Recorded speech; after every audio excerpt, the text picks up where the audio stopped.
नमस्कार, आप देख रहे हैं डब्जी लाइव और मैं हूं आपके साथ नुपुर शर्मा। चीन के काले मंसूबों पर भारतीय सैनिकों ने फेरा पानी, जिसके बाद ओवैसी ने केंद्र की नीतियों पर साधा निशाना। आपको बता दें कि LAC पर भारतीय सैनिकों ने एक बार फिर चीन सैनिकों को सबक सिखाया है। दरअसल अरुणाचल प्रदेश के यांगत्से इलाके में 17,000 फीट की ऊंचाई पर भारत और चीनी सैनिकों के बीच तीखी झड़प हो गई। इसमें दोनों देशों के कुछ सैनिक घायल हुए हैं। 9 दिसंबर को ड्रैगन ने एक सोची समझी रणनीति के तहत मौके का फायदा उठाया और 300 सैनिकों को लेकर ऊंचाई पर पहुंच गया। यहां दोनों देश आमने सामने आ गए और भारतीय सैनिक इन पर भारी पड़े। हालांकि चीनी सैनिक पूरी तैयारी के साथ आए थे और वह भारतीय पोस्ट को तोड़ना चाहते थे।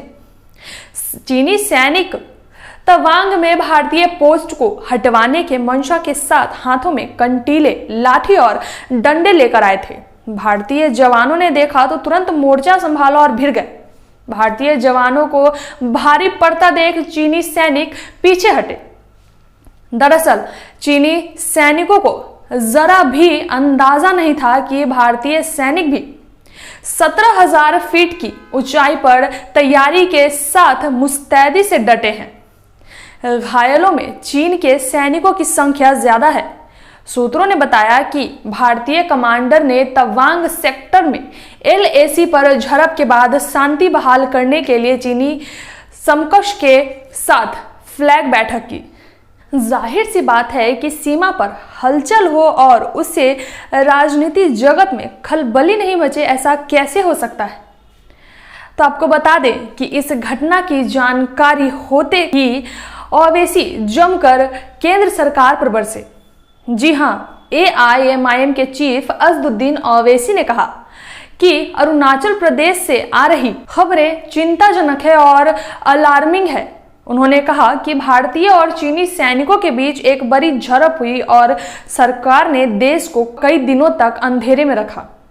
ओवैसी ने सवाल किया कि जब संसद का सत्र चल रहा था तब इस बारे में क्यों नहीं बताया। उन्होंने सवालों की बौछार करते हुए पूछा कि झड़प की वजह क्या थी, गोलियां चली थी या ये गलवान जैसा था, कितने सैनिक घायल हुए हैं, उनकी हालत क्या है।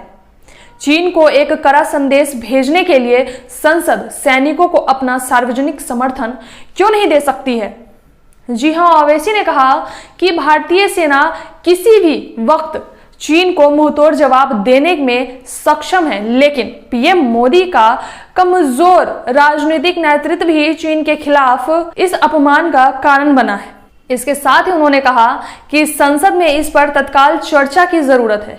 इस मुद्दे पर विपक्ष का भी कहना है कि अब वक्त आ गया है कि सरकार ढुलमुल रवैया छोड़कर सख्त लहजे में चीन को समझाए कि उसकी यह हरकत बर्दाश्त नहीं की जाएगी।